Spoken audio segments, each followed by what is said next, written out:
Cuando son las 8 de la mañana con 9 minutos estamos en contacto con el economista Rafael Correa, expresidente de la República, a quien le agradecemos mucho por estos minutos de su tiempo. ¿Nos escucha bien? ¿Sí escucha bien? Jimmy, un abrazo a Muchas ti, gracias.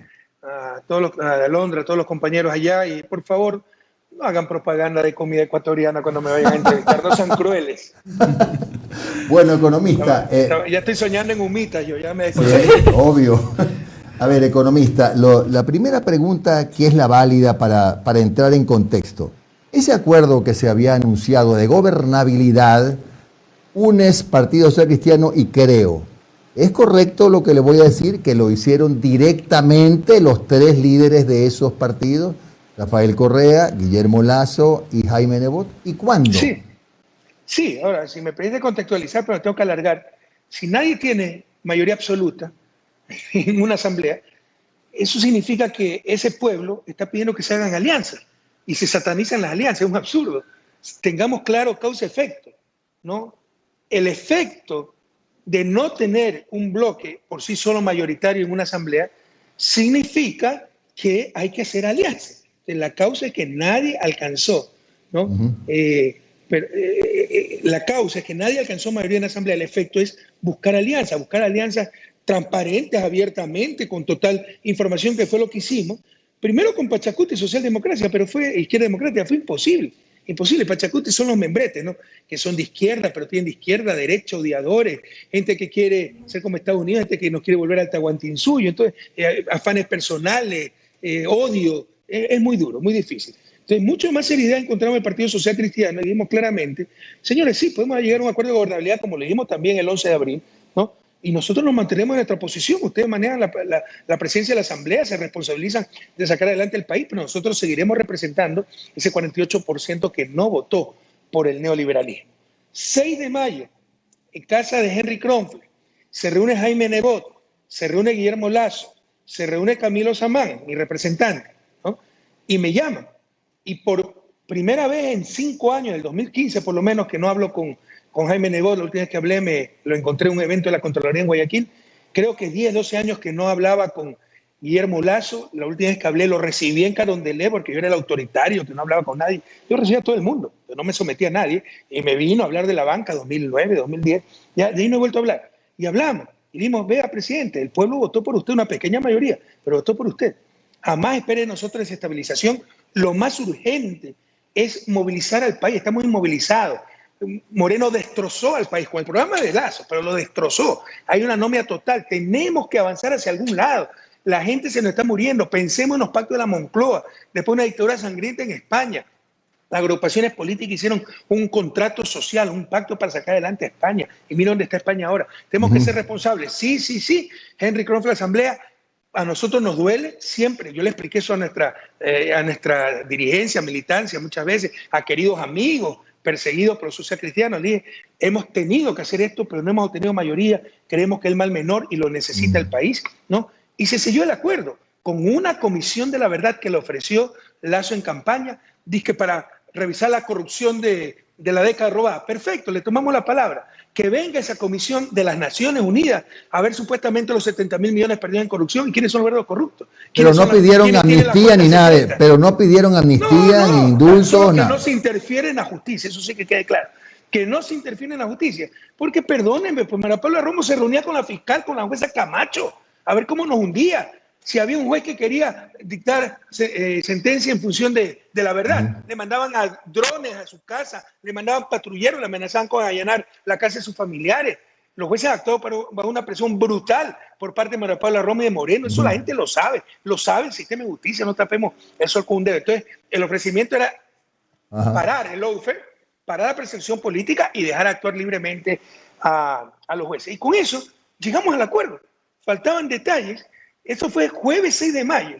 Oiga, en forma inaudita, el jueves 13 de mayo, el viernes era la elección, ni siquiera nos comunicó. Nos enteramos que creo iba a votar, a abstenerse en el caso de la moción a favor de Henry Kronfle a la presidencia de la Asamblea y que estaba haciendo acuerdos con otros grupos para dejarnos afuera. Pero no les explicaron nada. No, nada. Entonces yo creo que Lasso empieza muy mal, o sea, muestra que es un tipo el cual no se puede confiar, faltó a su palabra. traicionó, no a nosotros, bueno, también nos traicionó a nosotros, pero nosotros somos sus adversarios, traicionó no a sus amigos, a los que los llevaron a la presidencia, a los socialcristianos, a Jaime Nebot. Y tercero, se puso una espada en el cuello, pactó con Pachacuti, a la presidencia de Pachacuti y el sector más radical de Pachacuti. Guadalupe Llori era una mujer bastante elemental, extremadamente violenta. En los diálogos con Pachacuti decían, no, denos la presidencia que nosotros un año votamos a Lazo. Ese es el discurso al menos de cierto sector de la herencia de Pachacuti. Entonces, cierto sector de la herencia de Pachacuti es desestabilizadora a tiempo completo. Usted sabe lo que va a pasar con el primer levantamiento indígena que va a haber, porque la crisis no se va a resolver en el corto plazo y peor con medidas neoliberales. Entonces, creo que ha empezado muy mal Guillermo Lazo, y créame también que estoy preocupado por él, por el gobierno y por la patria, porque la patria no aguanta más. Entonces, ¿usted sí cree que es probable que se dé un escenario a lo mejor para otra mayoría? Porque cuando ya empiecen a llegar leyes que proponga el gobierno, va a necesitar de esos 70 y que en este momento son apenas 71. Que nadie garantiza que todos los proyectos de ley enviados por el gobierno tengan ese sólido apoyo. Y a lo mejor van a necesitar votos de UNES o de los socialcristianos. ¿Puede darse ese otro momento, cree usted? Le pongo un ejemplo, Jimmy. Guadalupe Llori, que ahora la quieren poner como la madre Teresa de Calcuta, una mujer tremendamente violenta. Sí, con mi gobierno estuvo presa, porque nos incendiaron pozos petroleros, porque entraron con tacos de dinamita a la oficina de Petroecuador. Yo fui personalmente a ver eso. La gente temblaba, traumatizada, días después de esa incursión. Y el ministro de gobierno es un anticorreísta actual, ahora engreído de la prensa, Fernando Bustamante Ponce. Pregúntele pues si ha habido persecución o no había pruebas suficientes demostrando que esa mujer había dirigido esas protestas extremadamente violentas. Y de hecho perdimos el juicio. A los 10 meses fue liberada porque perdimos. Se le puso un juicio de, no sé, rebelión, que no se la figura. Y luego tenía un juicio especulado. Y lo ganó. Pero yo era el dictador, el autoritario, el que manejaba todo, y salió libre en 10 meses. Y luego ganó nuevamente la prefectura de Orellana. Claro. Pero el ministro era Fernando Bustamante Ponce. Pregúntele pues si perseguíamos o efectivamente había pruebas de que esta mujer era violenta en extremo y había dirigido las muy violentas protestas de Dayuma, en Orellana, donde incluso nos sacaron un desfigurado y la prensa dijo que había sido golpeado por la fuerza pública. Mira a qué nivel de mentira se llegaba. En realidad había tenido un accidente años antes, le había caído un árbol encima y por eso tenía desfigurado el rostro. Pero a ese nivel se mintió. En todo caso, ¿no? Ya dijo esta mujer que va a revisar todas las concesiones petroleras, mientras que Lazo está diciendo que va a duplicar la producción petrolera. Entonces usted ve cosas mutuamente excluyentes. No va a poder gobernar así Lazo. Y nosotros apoyaremos todo lo que sea beneficioso para el pueblo ecuatoriano. Si es traer vacunas, exonerar el impuesto, que cuente con nosotros hasta para vacunar ahí en las calles. Pero si es para privatizar, para más paquetazos al pueblo ecuatoriano, jamás nos prestaremos a aquello. ¿Y qué va a pasar con las comisiones legislativas donde nadie sabe a ciencia cierta si van a tener espacio en UNES? Con su mayoría se la repartirán. Ese es el criterio de democracia que tiene. Logramos mayoría, 71 votos, y es el todo para mí, nada para el resto. Y así nunca vamos a salir adelante. ¿De qué Ecuador del encuentro nos están hablando? Mire, usted sabe que siempre nuestro némesis ha sido el Partido Social Cristiano. Yo creo que le hizo mucho daño al país social cristianismo y sobre todo el gobierno de Febres Cordero. Pero son la tercera o cuarta fuerza política. Le tocaba un puesto en el CAL y no le dieron ese puesto en el CAL. Entonces está actuando muy mal, muy antidemocráticamente. ¿Usted no cree, economista, que puede haber sido producto la ruptura, digamos, o el desembarque, de una inmensa presión de un sector de medios de comunicación que pintaron el tema alrededor de ese pacto significa traicionar a los que votaron por Lazo, ese pacto significa libertad para los presuntos delincuentes, ese pacto significa impunidad, etcétera, etcétera? Por supuesto. No. Pero si usted se va a guiar por lo que dice la prensa ecuatoriana, que es de las peores del mundo, cierta prensa, con honrosas excepciones como usted, Jimmy, está acabado, está acabado. Si yo algo aprendí, y por eso mi gobierno fue tan exitoso, en 10 años de presidencia, que hay que hablarle a la gente, no a los medios de comunicación, que los medios de comunicación es la opinión publicada, no la opinión pública. Peor, medios de comunicación como Teleamazonas. Si Teleamazonas es Fidel Ega, ¿usted cree que a Fidel Ega le importa, como dicen los jóvenes, 3 cantimploras del país? En mi gobierno se fue a vivir a España para no pagar impuestos. Ese es el nivel de cariño que le tiene a la patria Fidel Ega. ¿Usted cree que le importa el bienestar de la familia, el desempleo que nos está escuchando en este momento a través de su radio, a Fidel Ega y a Teleamazonas? Pues de Fidel Ega, de Teleamazonas recibimos la noticia. Y si se va a someter a eso, a la canalla mediática, Lazo está condenado al fracaso y se sometió. le va a poner la agenda. Eso se habló, ¿eh? El 6 de mayo se habló. Y la prensa va a bombardear, va a tratar de boicotear. Sí, sí. Ahí entre bastidores todos reconocen lo mala que es la prensa. En público nunca lo dicen. Como también reconocen la persecución política, que hay gente inocente presa, el lawfare, pero en público no lo dice, ¿ya? Pero en todo caso se dejó nuevamente marcar la cancha por la agenda mediática y esa es la fórmula del desastre. Economista, buenos días. Omar Jaén le saluda. Omar, ¿cómo estás? ¿Cómo está? Economista, trasladémonos al día sábado. Diana Pasley presenta una reconsideración de la votación para postular nuevamente al señor Kronfle. Sin embargo, Pierina Correa, que estaba dirigiendo la sesión en ese momento, dijo, ¿sabes qué? No se puede. Hay sectores, inclusive al interior del Frente UNES, de los sectores de la Revolución Ciudadana, que dicen que eso fue una equivocación política de Pierina Correa. ¿Qué lectura le da usted a eso? Yo creo que pagó derecho de piso, Pierina. Usted sabe, no tiene experiencia por ser la más votada, dirigía la sesión inaugural, pero le dejan los asesores del anterior periodo. Supuestamente de carrera, pero es un puesto politar, ahí está la trampa. Entonces, esos asesores, ya me explicó mi hermana, ¿no? Me lo escribió, de todos modos día tenemos reunión en el buró para analizar más profundamente aquello. Había una laguna legal, eso es indudable, y podía interpretarse para cualquier lado. Y cuando usted tiene dos abogados, tiene tres criterios, ¿no? Y todo depende de qué intereses defiende. En todo caso, frente a la laguna, bueno, avancemos con la moción. Pero lastimosamente, 5 abogados que le dejaron ahí, ¿no? Reiteradamente dijeron, no es posible, no es posible, no es posible, y Pierina creyó que no era posible. Y no dio paso a la moción, yo creo que debió haber dado paso a la moción.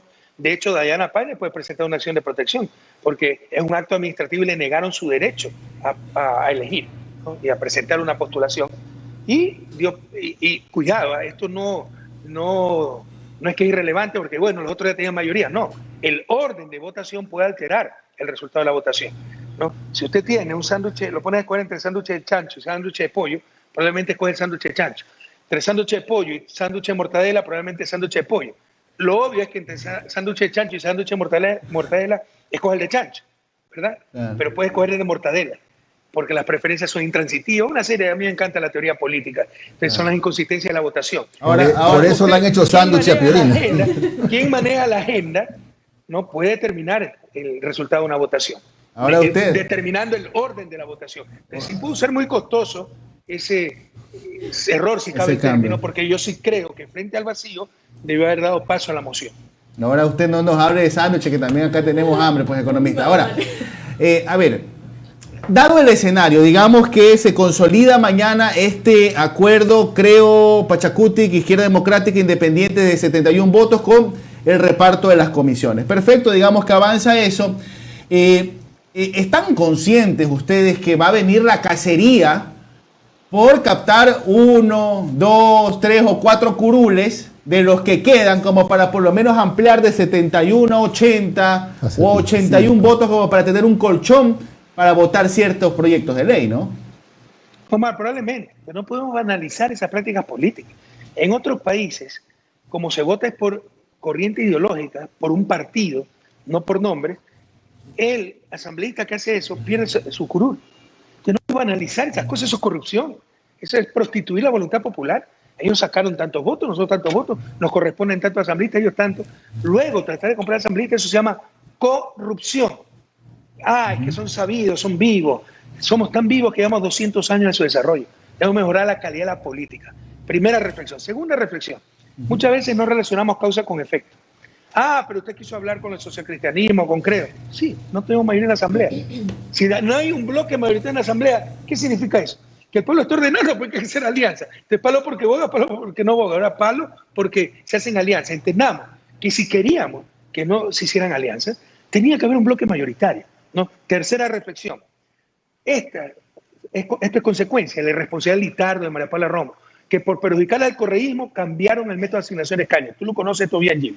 Era el método de Hont, que se aplica en toda América Latina, que para simplificar, si hay dos asambleístas, tienes que ganarle con más de 2-1 al que te sigue para tener los 2 asambleístas. Con el método de Wester tienes que ganarle 3-1. Dispersa la asamblea, hay mucho independiente, muchos grupos minoritarios. ¿Qué es lo que ha pasado? 14 independientes que se venden al mejor postor. Y en eso el gobierno tiene la sartén por el mango. Eso no es bueno para la democracia, eso es malo. Se pierde gobernabilidad. Pero para hacerle daño al correísmo, dispersaron los escaños en la asamblea y ahí vemos la consecuencia. Y una reflexión final. Sinceramente, en función de lo que pasó el fin de semana, pero yo lo venía reflexionando hace tiempo, sobre todo por la indeterminación del rol del vicepresidente, que solo está esperando reemplazar al presidente. Es el rol fundamental, reemplazar al presidente. No tiene otro rol preestablecido. El resto son funciones que le asigna el propio presidente. Yo creo que para la gobernabilidad debe haber un sistema como el de Estados Unidos, donde el vicepresidente es el presidente de la Asamblea. Esto nos ahorrará todos los bochornos de las mayorías móviles, de la compra de votos, todo aquello, y da más gobernabilidad al presidente. Al Ejecutivo. Pero tiene un voto dirimente. Tiene un voto dirimente, sí, economista. Nuestros países están en vías de desarrollo. Y no, yo sé el discurso lírico, la participación, todo eso. Lo que más se requiere es gobernabilidad para avanzar en algún sentido. Yo creo que esa es una reforma constitucional que hay que hacer. No lo pusimos, reconocemos el error, la omisión en la Constitución de Montecristi, que el vicepresidente sea automáticamente presidente de la Asamblea y el presidente electo va a tener mucha mayor gobernabilidad. ¿Cómo está, economista? Le saluda Londra Santiago. Ya me dio hambre con todos esos sándwiches. Ya me parezco al doctor Vanet. Sí, a mí también, el sándwich de chancho, el sándwich de pernil. Qué rico, Dios mío. Así es. Economista, yo tengo una pregunta. Voy a dar un poco el antecedente. Cuando ya llega Guadalupe Llori a ser la presidenta de la Asamblea, todos los titulares, casi todos los titulares de los medios de comunicación no hablaban de Guadalupe Llori, la mujer amazónica, sino, le voy a leer dos. Guadalupe Llori, la perseguida política que ahora dirige el legislativo, y el siguiente: Guadalupe Llori, presa por protestar en era correísta, fue quien alcanzó los votos. Son dos titulares, hay muchos más. La pregunta es, hace pocos minutos Guadalupe Llori en Teleamazonas decía que la Asamblea va a determinar por votación si se da el pedido de UNEP de crear la Comisión de la Verdad, y en cambio Fernando Villavicencio, dijo que se confirma que hay acuerdo para que tome la presidencia de la Comisión de Fiscalización. Yo le pregunto si con esto también, con este discurso que se genera de la prensa, con todo lo que ha pasado, con estos hechos históricos que ha pasado y con estos personajes como Villavicencio, etcétera, ¿usted cree que puede existir algún tipo de persecución, algún tipo de rencilla en contra, no solo de usted, sino de la bancada de UNES, para que no se den paso a algunas sugerencias? Por supuesto, gente profundamente odiadora, dañada, son malas personas. Yo no lo digo así de mis adversarios políticos. Yo creo que en el fondo Guillermo Lazo no es un tipo malo, ¿ya? Sí, se va a llevar por sus intereses, ese problema de la oligarquía, de la élite latinoamericana, creen que el mundo empieza y termina en su argolla, y le desean a los otros lo que nunca aceptarían para sus hijos, por ejemplo, el salario de $120. Pero no creo que es malo consciente, esta gente es mala consciente. O sea, Fernando Villavicencio va a ser el próximo Fabricio Villamar de la Asamblea, que le insultaba a todo el mundo, decía corrupto a todo el mundo, y el corrupto siempre fue él. Fernando Villavicencio es un tipo dañado, corrupto. Lo ha dicho. Él ha dicho que le financian sus investigaciones periodísticas empresarios. ¿Saben lo que es eso? Jimmy, tú eres periodista profesional. ¿Saben lo que es que diga un periodista que le financian empresarios privados sus investigaciones? Eso es corrupción, significa que es un periodista comprado, ¿no? Entonces, el corrupto es él y un tipo odiador, dañado. Guadalupe Llori, yo tampoco tengo un buen concepto, una mujer extremadamente violenta, por supuesto. Ahora la quieren poner como la madre Teresa de Calcuta, la perseguida Correa. Fue el paro de la Yuma cuando dinamitaron los pozos petroleros, quemaron camionetas, amenazaron con tacos de dinamita a los trabajadores de Petroecuador. ¿Usted cree que delitos así no pueden dejar de ser sancionados? Y el ministro de gobierno es un anticorreísta, nos traicionó, Fernando Bustamante Ponce. Pregúntenle pues si hubo persecución o realmente esa señora manejaba la protesta violenta, porque todo el mundo tiene derecho a la protesta. Nadie tiene derecho, a no ser que el Estado, dentro del Estado de Derecho, a la violencia. Por eso se dice que el Estado tiene el monopolio de la violencia. El único que puede manejar la violencia con reglas preestablecidas, derechos humanos y Estado de Derecho. Pero en todo caso, están la persecución, el autoritarismo, la metida de mano en la justicia, que a los 10 meses tuvo un libro porque nos ganó el juicio. Eso es lo que dicen. Jorge Glass está preso 3 años y medio. En el caso de Odebrecht, donde ni siquiera acusaron a Odebrecht. ¿Quién puede aceptar un escándalo así? Claramente un fraude procesal. Yo tengo una sentencia de 8 años por influjo psíquico, por autor mediato, por medio de instigación a través de influjo psíquico. Esa es la sentencia. Payasada. ¿Quién dice algo así? Entonces, ¿quién denuncia eso? Es la doble moral de la prensa. Mientras no resolvamos la cuestión mediática, mientras la prensa ponga la agenda política, ya no sea el pueblo ecuatoriano el que decida, sino los titulares de la prensa, mientras la prensa sea testigo, juez y verdugo, mientras la prensa nos manipule, no nos informe, esto es manipulación. Guadalupe Llori, perseguida política, Jorge Glass, un corrupto completo, cuando ni siquiera se acusó a Odebrecht.